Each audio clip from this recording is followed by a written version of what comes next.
Lecture de la première lettre de Saint Jean. Bien-aimés, voici comment nous savons que nous connaissons Jésus-Christ. Si nous gardons ses commandements. Celui qui dit « je le connais » et qui ne garde pas ses commandements est un menteur. La vérité n'est pas en lui. Mais en celui qui garde sa parole, l'amour de Dieu atteint vraiment la perfection. Voilà comment nous savons que nous sommes en lui. Celui qui déclare demeurer en lui doit lui aussi marcher comme Jésus lui-même a marché. Bien-aimés, ce n'est pas un commandement nouveau que je vous écris, mais un commandement ancien que vous avez depuis le commencement. La parole que vous avez entendue, c'est le commandement ancien. Et pourtant, c'est un commandement nouveau que je vous écris ici.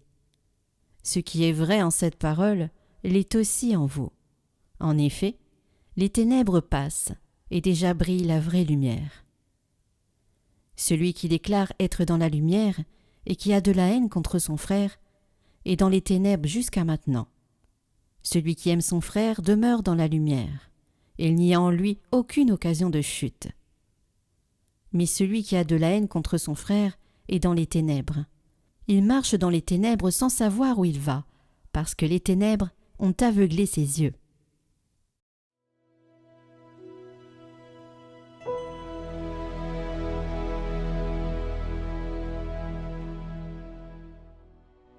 Joie au ciel, exulte la terre. Chantez au Seigneur un chant nouveau, chantez au Seigneur terre entière. Chantez au Seigneur et bénissez son nom. De jour en jour, proclamez son salut. Racontez à tous les peuples sa gloire, à toutes les nations ses merveilles. Lui, le Seigneur, a fait les cieux. Devant lui, splendeur et majesté. Devant son sanctuaire, puissance et beauté.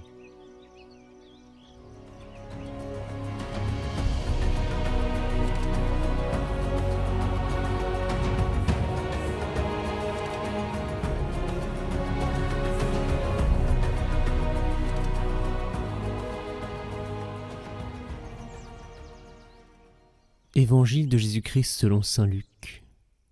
Quand fut accompli le temps prescrit par la loi de Moïse pour la purification, les parents de Jésus l'amenèrent à Jérusalem pour le présenter au Seigneur, selon ce qui est écrit dans la loi. Tout premier-né de sexe masculin sera consacré au Seigneur. Il venait aussi offrir le sacrifice prescrit par la loi du Seigneur, un couple de tourterelles ou 2 petites colombes. Or, il y avait à Jérusalem un homme appelé Siméon. C'était un homme juste et religieux, qui attendait la consolation d'Israël, et l'Esprit Saint était sur lui. Il avait reçu de l'Esprit Saint l'annonce qu'il ne verrait pas la mort avant d'avoir vu le Christ, le Messie du Seigneur. Sous l'action de l'Esprit, Siméon vint au temple. Au moment où les parents présentaient l'enfant Jésus, pour se conformer au rite de la loi qui le concernait, Siméon reçut l'enfant dans ses bras, et il bénit Dieu en disant : « Maintenant, ô Maître souverain, tu peux laisser ton serviteur s'en aller en paix selon ta parole. Car mes yeux ont vu le salut que tu préparais à la face des peuples, lumière qui se révèle aux nations, et donne gloire à ton peuple Israël. » Le père et la mère de l'enfant s'étonnaient de ce qui était dit de lui. Siméon les bénit, puis il dit à Marie sa mère : « Voici que cet enfant provoquera la chute et le relèvement de beaucoup en Israël. Il sera un signe de contradiction. Et toi, ton âme sera traversée d'un glaive. Ainsi seront dévoilées les pensées qui viennent du cœur d'un grand nombre. »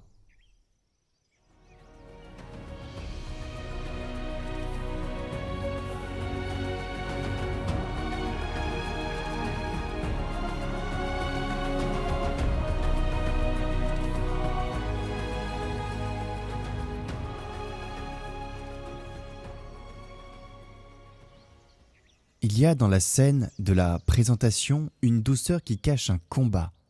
Le vieillard Siméon, après une vie d'attente, reconnaît enfin la lumière et peut s'en aller en paix. Noël n'est pas seulement la naissance d'un enfant, mais le passage d'un monde ancien à un monde illuminé. Siméon représente tous ceux qui ont espéré sans voir et qui soudain découvrent, dans la fragilité d'un petit corps, le salut du monde. Il ne demande plus rien, il ne retient plus rien. Mes yeux ont vu ton salut, dit-il. En Jésus, Dieu se donne à voir. La foi devient vision. Mais cette lumière ne se pose pas sans douleur. Ton âme sera traversée d'un glaive, dit-il.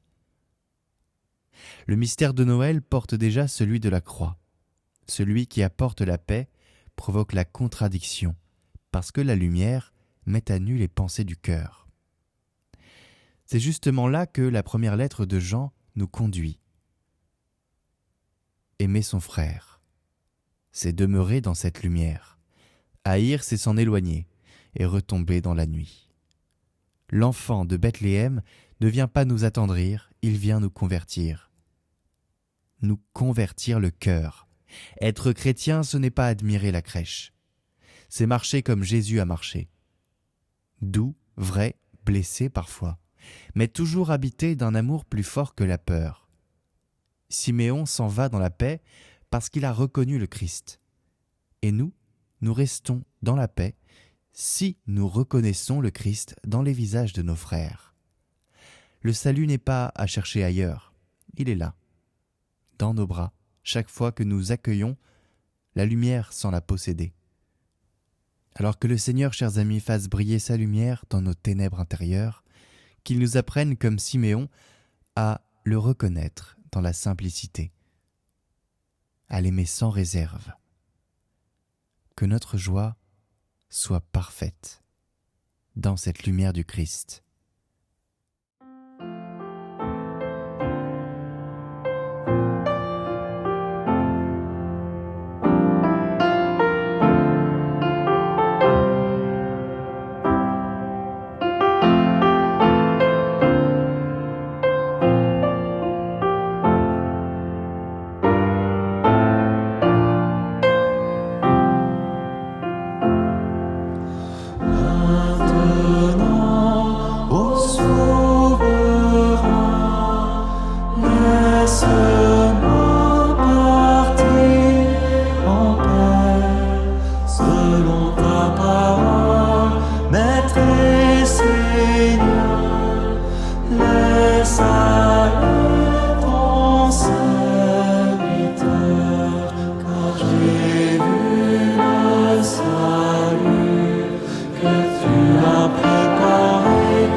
Chers amis, la mission Catoglade a besoin de vous. Nous faisons un appel aux dons pour continuer notre mission à distribuer et répandre la parole avec de multiples projets. Merci à vous de nous soutenir. Faites un don pour la mission Reçu fiscal possible, le lien est dans la description. Nous vous remercions pour votre soutien et vos prières.